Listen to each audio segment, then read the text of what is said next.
Bəli, burada Tağıyev kinosunun çəkildiyi yerdir.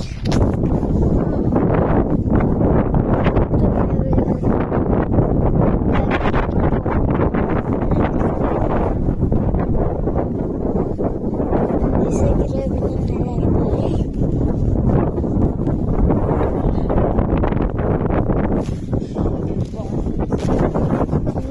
Neler var.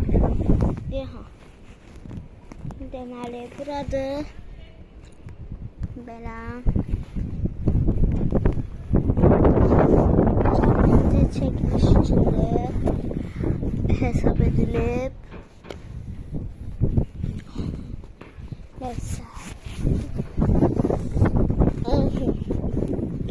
Burada takım var.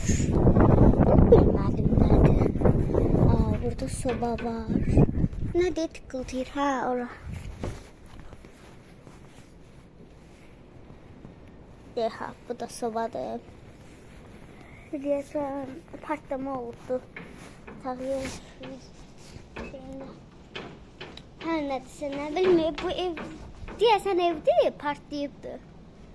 Əmin deyiləm ama. Ya evdə bu boyda şeylər olur ki.